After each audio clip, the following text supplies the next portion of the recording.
Welcome to the Shadow Sorcerer, a build for creatures of the night, embracing the shadows and the allure of darker magics.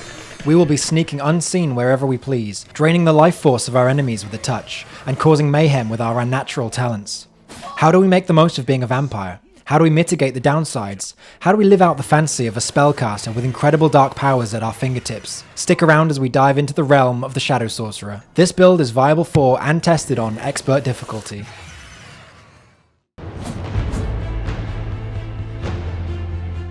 To create our Shadow Sorcerer, our main pick is going to be Dark Elf, not just for the bonuses, but to best fit our theme as well.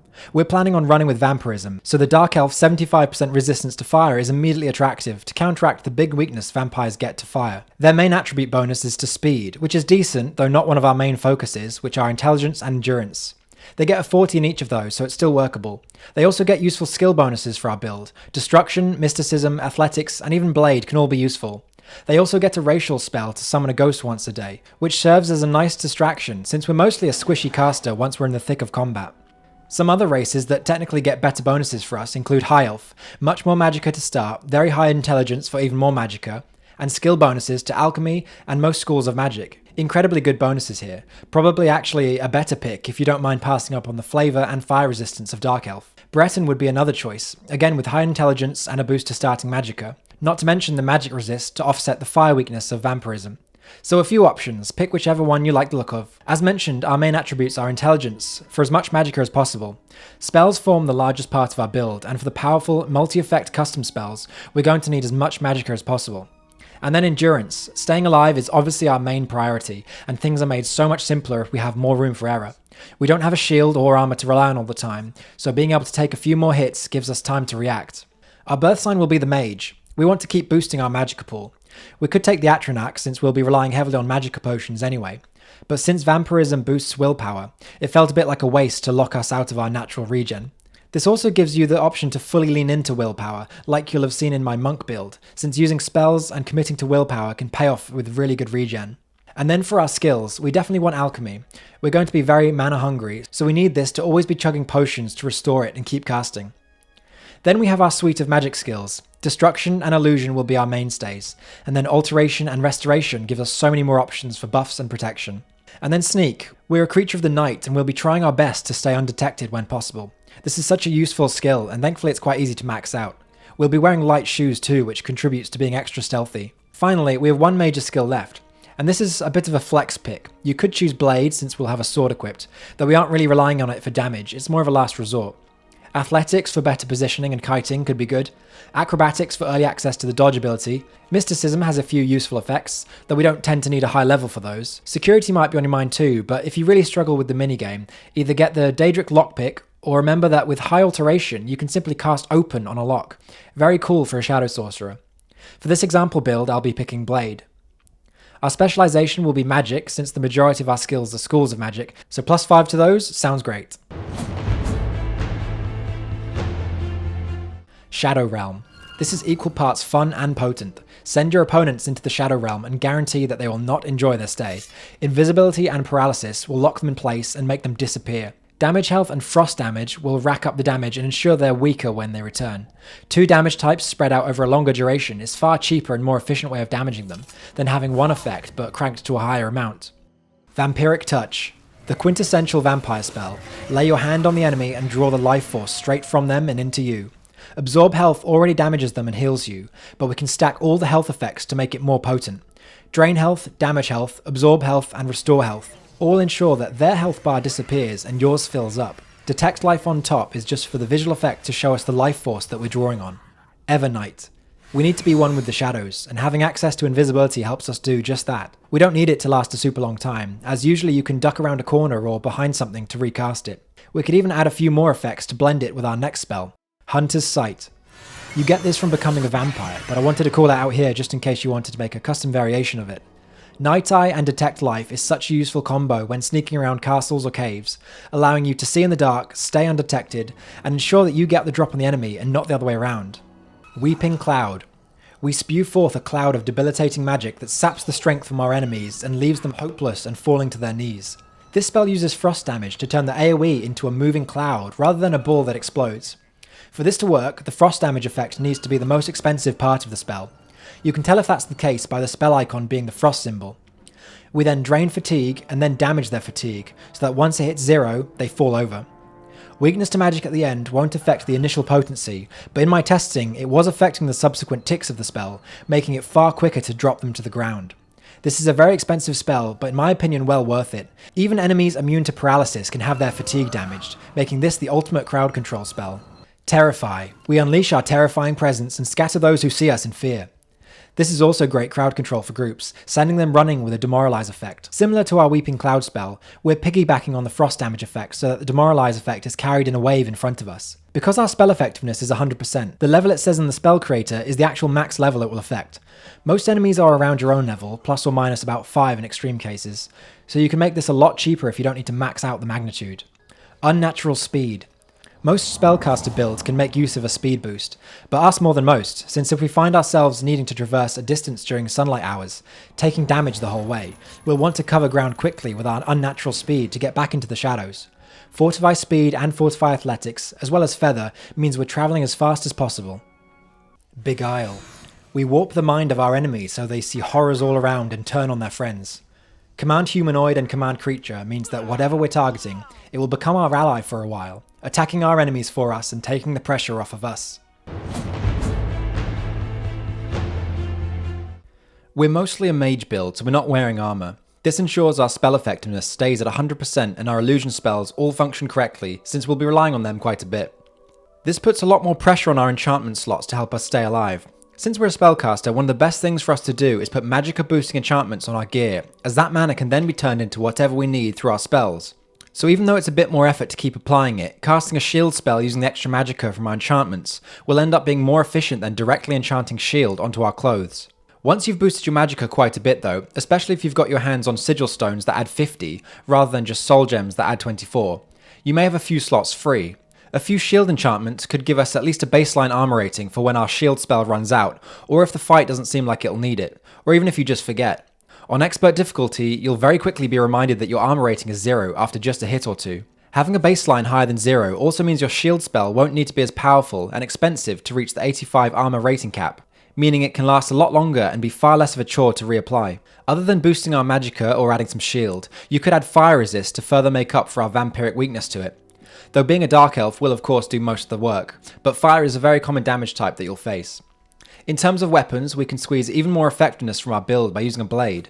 You could go for a dagger for the sneak attack bonus, since we'll be stealthing a fair bit, or just if you prefer the aesthetic. Remember though that it's not really a main source of damage, it's for additional utility.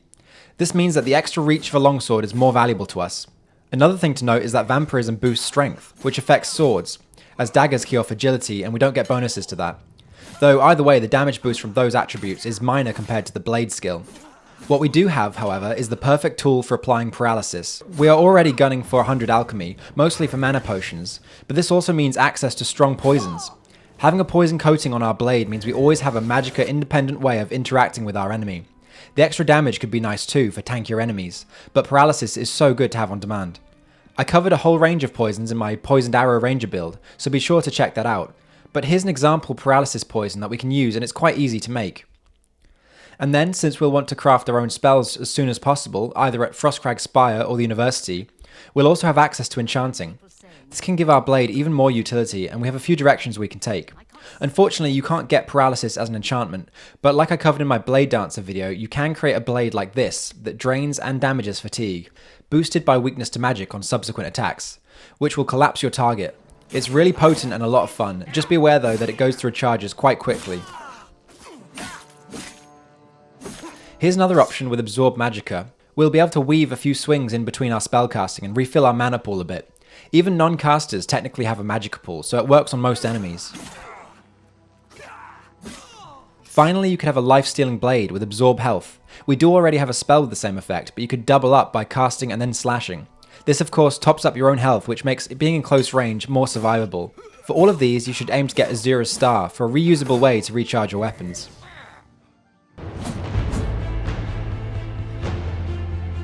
As you can see on this chart, there are 4 stages to Vampirism, and once you've fully contracted it, you won't be able to go below the first stage even after feeding, so this is the baseline. Each day you go without feeding, you'll move on to the next tier.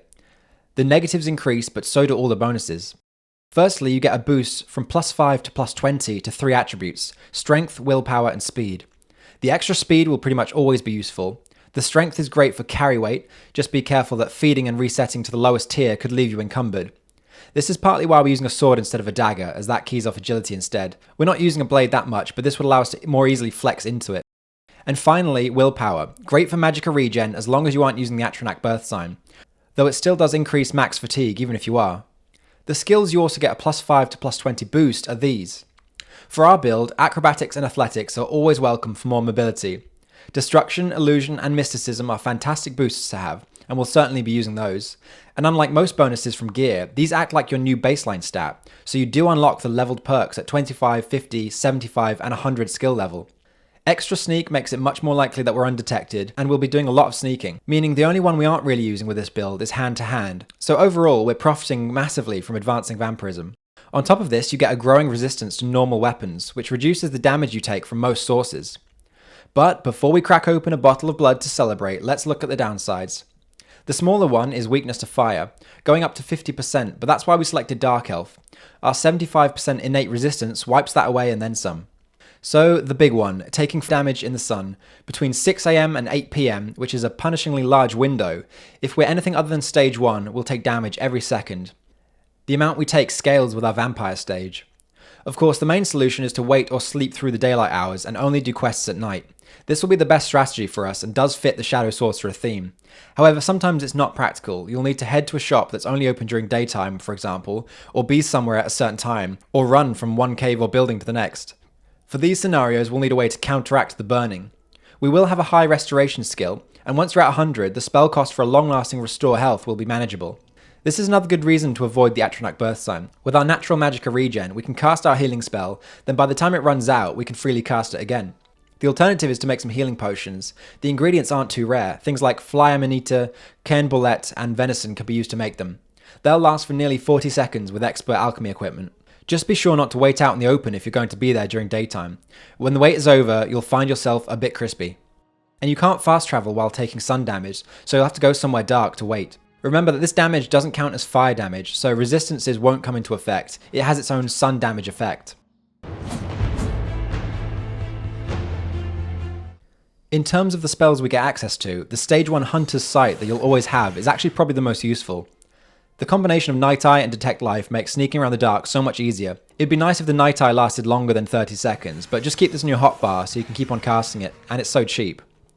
The Stage 2 Vampire's Charm is okay. It's only once per day, which is normally enough, but ideally you'll have a custom 100-point version rather than 50. And since you only need it to last for the initial click into conversation, it's easy to cast. So I'd recommend you just create your own version since we're boosting illusion anyway. I hope I can help. At stage 3, you get a silence and demoralize effect. Having silence in an AoE to hand is great, and it lasts 60 seconds, which might as well be forever. Throw it out when you come up against a spellcaster, and there won't be much they can do. Again though, we'll already be able to craft our own silence spells that will be repeatable where this isn't. The additional demoralize effect is unfortunately up to level 6 for some reason, so that's very quickly made useless. Stage 4 gives you Embrace the Shadows, Night Eye, and a long 3-minute invisibility. This is quite mediocre. It is a long duration, but when you're sneaking around and using invisibility, you'll usually be opening doors or chests and looting as you go, recasting invisibility immediately each time, so the fact that this ability is once per day renders it mostly useless, and you already have a repeatable Night Eye effect. Overall, these are okay effects, but they're hindered by the fact that they're one use a day. They would actually be much better on a character that isn't creating their own spells, but we are, so we can actually improve on these a lot with our own versions. Luckily, the first stage spell is always useful for its utility. The spells alone aren't worth progressing Vampirism for, but in combination with the attributes and skill bonuses, especially before you cap out your main skills at 100, it's definitely worth not feeding so you can grow in power. People won't like you at higher stages of Vampirism, so be sure to have a charm spell to hand, a better and repeatable version of the one you get for being a vampire, and you should be fine.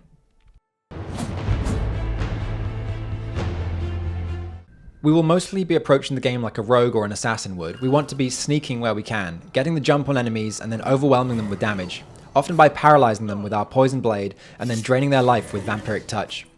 This translates somewhat to combat in open field, but we'll start to feel more like a full mage, needing to rely more on our crowd control spells, casting Shadow Realm on a scary target, one that isn't immune to paralysis, or Terrify to send a group running so you can then pick them off. Your mana will run out after only a few casts, so be sure to have a large stockpile of Restore Magic potions, and have it easily accessible on your hotbar. Right as combat starts, you'll want to spam the button 2 or 3 times to make sure your mana bar is constantly filling up and ready for the next spell. If you do run out of mana, you can fall back on your blade and poisons if you're using those. On expert difficulty, the damage will be quite poor, but it can at least fend them off while your mana recharges. Don't be afraid to cast Evernight to back away from a fight and re-engage on more favourable grounds. You are a creature of the shadows after all. Harkon grew up in Breville, helping run a small apothecary store. He scavenged ingredients where he could, never particularly fussed whose garden they were from or who had found them first. Sales meant survival, so he did what he could. He cut costs further by experimenting with the ingredients, making more from less. He tested them himself to make sure they worked. He owed his customers that much at least. As he experimented with more exotic, niche and dangerous ingredients, a new vial crossed his desk. It was dark red and very valuable, a favour from a shady supplier. The concoction he created using it made him fall deathly ill. After some time, the side effects were clear. The blood had been from a vampire. Ingesting it had infected him. He tried many homebrewed potions to cure himself, but nothing worked. His transformation was now irreversible. Customers began to comment on his pale skin, that he was never out in daylight. Rumours began to build about Harkon. After realising a cure was hopeless, he decided he had to leave before the townsfolk took action. His newfound powers seemed to have unlocked magical attunement, so he gathered every penny and worked favours at the Mages Guilds to make his way to the university, hoping they would be more open to his new powers and turn a blind eye to his condition. It worked, for a time. He learned new spells and became frighteningly powerful, but the hunger was ceaseless. He tried to hold it off as long as he could, but eventually his attempts at feeding in the dorm were found out, and Harkon was cast away from the guild. As often happens to the downtrodden, the ones who picked him up from the dirt were those who shared it with him, others with his affliction, with use for his dark powers and talents. Harkon was silent as a ghost and could bring death just as easily, the perfect candidate to welcome into the Dark Brotherhood. Thanks for watching, smash subscribe, see you in the next one.